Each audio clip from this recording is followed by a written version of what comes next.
Hello दोस्तों। आज का टॉपिक है भट्टा डिस्काउंट। आज डिस्काउंट पढ़ेंगे और ये वाणिज्य गणित में से एक टॉपिक है डिस्काउंट। क्लास 7th का सरकारी स्कूल इकाई 7। ठीक है, भट्टा पढ़ेंगे आज। भट्टा क्या होता है? डिस्काउंट। जो हम कोई वस्तु खरीदते हैं उस पर जो हमें भट्टा मिलता है, डिस्काउंट, छूट मिलती है, उसे पढ़ेंगे आज। ठीक, तो डिस्काउंट के बारे में आज पढ़ेंगे हम।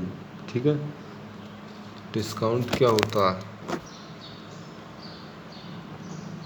हम देखते हैं कि दुकानदार ग्राहकों को आकर्षित करने के लिए बेची जाने वाली वस्तुओं के मूल्य पर कुछ छूट देते हैं।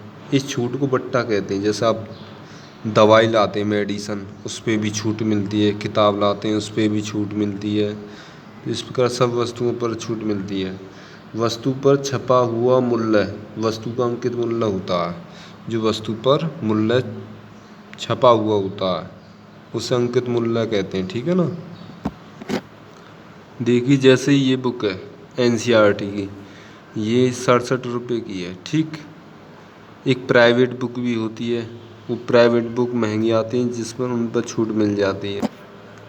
जैसे ये एनडीए की बुक है, एनडीए और एनए, ये आपकी 765 रुपये की बुक है। लेकिन जो हम इसको ख़रीद कर लाए थे ये कम में दी थी। ठीक, तो उसने कुछ डिस्काउंट अब काटा होगा, तो उसी को डिस्काउंट बोलते हैं। ठीक है ना, जो डिस्काउंट उसने काटा था। ठीक है ना, ये वस्तु पर अंकित है ये मूल्य। ठीक, तो इस छूट को बट्टा कहते हैं। ठीक, वस्तु पर छपा हुआ मूल्य वस्तु का अंकित मूल्य कहलाता है। ठीक, जो वस्तु पर छपा हुआ होता है।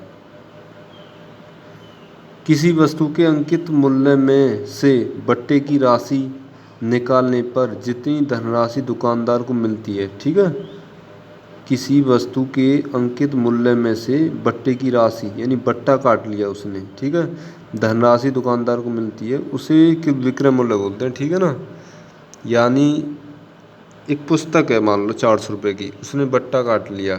ठीक है, उसके पास 300 रुपये आ गए, तो 300 रुपये वो है विक्रय मूल्य। ठीक, तो वो क्या, वह धनराशि क्या हो जाएगी? विक्रय मूल्य।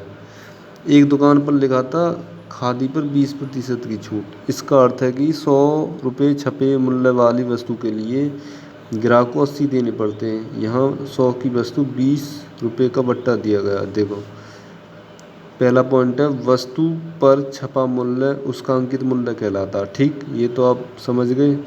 वस्तु के छपे मूल्य पर जो छूट दी जाती है वह बट्टा कहलाती है। ठीक, बट्टा अंकित मूल्य पर ही दिया जाता है, ये ध्यान रखनी है। ये तो याद करनी है आपको। जितने भी रुपए में वस्तु बेची जाती है वह वस्तु का विक्रय मूल्य कहलाती है। ठीक है, या आप ये तो आपका सूत्र है, एक तरह से मान लो आपका ये सूत्र है। आपका अंकित मूल्य बराबर होता है विक्रय मूल्य प्लस बट्टा। आपका जो अंकित मूल्य होता है ना, वो विक्रय मूल्य और बट्टा के बराबर, विक्रय मूल्य और जोड़ बट्टा, इन दोनों के जोड़ के बराबर होता है। ठीक है ना। जब वो बट्टा काट लेगा अपना तो उसको विक्रय मूल्य प्राप्त हो जाएगा। ठीक है। अच्छा, बट्टा प्रतिशत का सूत्र क्या होगा?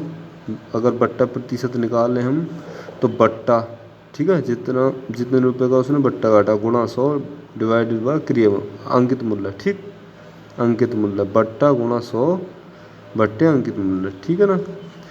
अब जैसे उदाहरण नंबर 24 है, इसे करते हैं। ठीक, हम अब एक उदाहरण नंबर 25, इन उदाहरणों को करते हैं। ठीक है ना। ये आपका क्वेश्चन है 24। तो ये क्वेश्चन क्या कह रहा है? सलमा ने साड़ियों की सेल में 25% की छूट मिलने पर 600 रुपये अंकित मूल्य की साड़ी खरीदी। यानी उसका अंकित मूल्य कितना? 600 रुपये। 600 रुपये 25% की दुकानदार ने छूट दे दी। छूट कितनी दे दी? ये प्रतिशत छूट है। ठीक है, छूट नहीं है, प्रतिशत छूट है खाली। ठीक है, तो कितनी 25, तो प्रतिशत छूट है ये, तो हम विक्रय मूल्य निकाल सकते हैं ना। अब उसने छूट दे दी और अंकित मूल्य भी दे दिया, तो विक्रय मूल्य कैसे निकालेंगे? विक्रय मूल्य बराबर यानी 600 का 25%, ठीक है। तो 600 गुणा 25/100, 00 से 00 कैंसिल, 25 छिक्का यानी 6 पंजे 30 की 0, हाथ से लगा 3, 6 दूनी 12, 12 और 3 15, यानी 150 रुपये। यानी नहीं नहीं नहीं नहीं, ये हम खाली छूट निकालेंगे, ठीक है ना। विक्रय मूल्य का तो अलग सूत्र है ना, ये खाली हम छूट निकालेंगे। छूट तो उसे प्रतिशत छूट मिल गई, ठीक है। अब हम यहाँ से छूट निकालेंगे, खाली छूट निकालते हैं। 600 का 25%, 30 होता 30 निकालते हैं, 35 होता 35 निकालते हैं, ठीक है ना। 40 होता 40 निकालते हैं, ठीक। तो 600 का 25/100, 25 या 00 से 00 कैंसिल, 25 छिक्का 150, यानी उसे 150 रुपये क्या मिली? छूट। एक हमारा फॉर्मूला होता है कि अंकित मूल्य बराबर होता है विक्रय मूल्य प्लस बट्टा होता है ना। अंकित मूल्य कितना हमारा? 600 रुपये। विक्रय मूल्य हमें निकालना है। बट्टा कितना हमारा? बट्टा यानी बट्टा छूट एक ही बात है, 150 रुपये। विक्रय मूल्य 150 को 600 में से घटा देंगे, -150, 0 में से 0 गई 0, 10 में से 5 गई 5, या 5 बचे, 5 में से गए 4, यानी 450 रुपये उस क्या होगा? विक्रय मूल्य 450 विक्रय। यानी सलमा ने जो साड़ी की सेल की थी 25% की छूट पर, उसने वह 450 रुपये की खरीदी, जब उसका अंकित मूल्य 600 रुपये था। 25% की छूट के बाद उसने 450 रुपये की वह जो साड़ी थी वो खरीदी, ठीक है। अगला क्वेश्चन करते हैं, ठीक। एक कमीज का अंकित मूल्य 50 रुपये था, वह 45 में उपलब्ध थी, उस पर किस प्रतिशत है? ये प्रतिशत है, प्रतिशत दर से बट्टा दिया गया, ठीक है। हमें निकालना बट्टा, ठीक ना। अच्छा, बट्टा का सूत्र अंकित मूल्य कितना?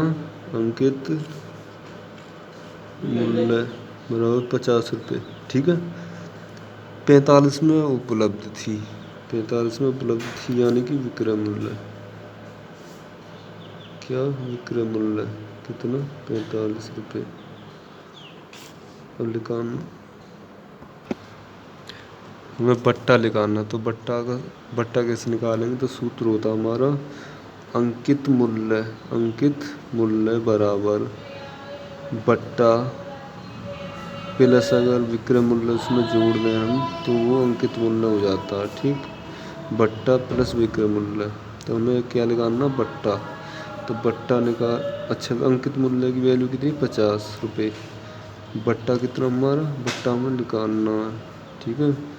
अब डिस्काउंट भी लिख सकते हैं, डी लिख सकते हैं। विक्रय मूल्य कितना? 45 रुपये। बट्टा निकालना हमें, तो 45 को 50 में से घटाएंगे तो 5 रुपये बचेगा।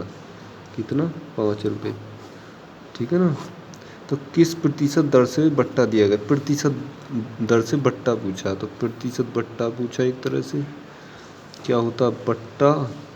बट्टा गुणा 100 बट्टे अंकित मूल्य, ठीक है ना। यही होता है ना फॉर्मूला।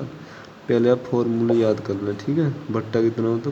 बट्टा कितना? 5 रुपये गुणा 100 बट्टे अंकित मूल्य कितना हमारा? अंकित मूल्य 50 रुपये बट्टे 50, तो 50 दूनी 100 और 5 दूनी 10, ठीक है ना। तो प्रतिशत बट्टा कितना आ जाएगा हमारा? 10%, ठीक है ना। 10% का उसे बट्टा दिया गया 50 रुपये की जो अंकित मूल्य था, ठीक है ना।